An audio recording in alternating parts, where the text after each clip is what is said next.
大家好，咁我啱啱就喺果欄翻嚟啦。咁因為其實呢無花果好靚咧，忍唔住買咗一箱翻嚟嘅。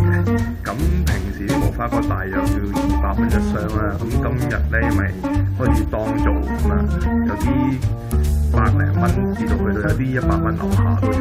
咁我見到呢箱就比較合眼緣啦，見到每一個都好熟晒下，攞落去淋晒身應該好甜㗎啦。咁但係就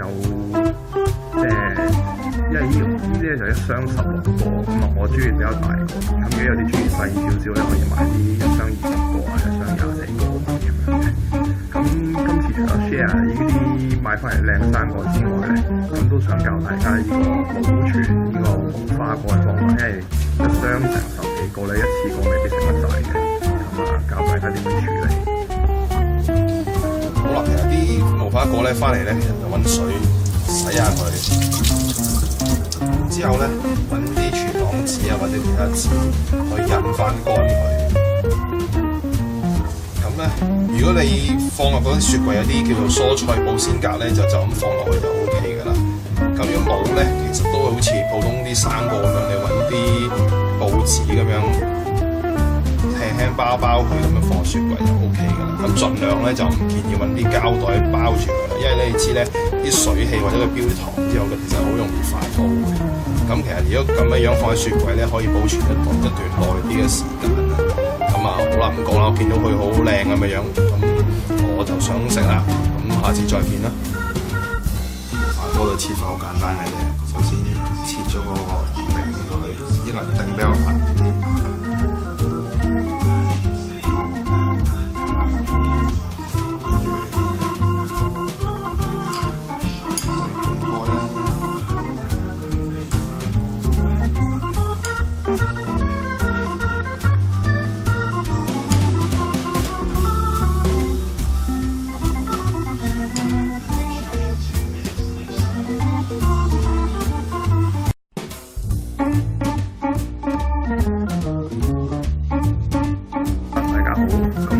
就喺果欄翻嚟啦，咁因為其實呢無花果好靚咧，忍唔住買咗一箱翻嚟嘅。咁平時啲無花果大約要200蚊一箱啦，咁今日咧因為開始當造咁啊，有啲100零蚊至到去到有啲100蚊樓下都有。咁我見到呢箱就比較合眼緣啦，見到每一個都好熟晒下，攞落去淋晒身應該好甜㗎啦。咁但係就因為呢啲咧就一箱16個，咁啊我中意比較大個，咁如果有啲中意細少少咧，可以買啲一箱20個啊，一箱24個咁樣嘅。咁今次除咗去印翻乾佢。咁咧，如果你放落嗰啲雪櫃有啲叫做蔬菜保鮮格咧，就咁放落去就 O K 噶啦。咁如果冇咧，其實都好似普通啲生果咁樣，你揾啲報紙咁樣輕包佢咁樣放雪櫃就 O K 噶啦。咁盡量咧就唔建議揾啲膠袋包住佢啦，因為 share 呢啲買翻嚟靚生果之外咧，咁都想教大家呢個保存呢個無花果嘅方法，因為一箱成10幾個咧，一次過未必食得晒嘅，咁啊教大家點樣處理。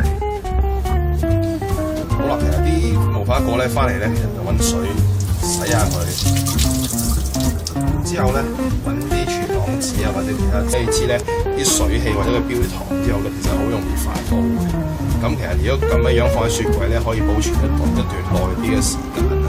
咁啊，好啦，唔講啦，我見到佢好靚咁嘅樣，咁我就想食啦。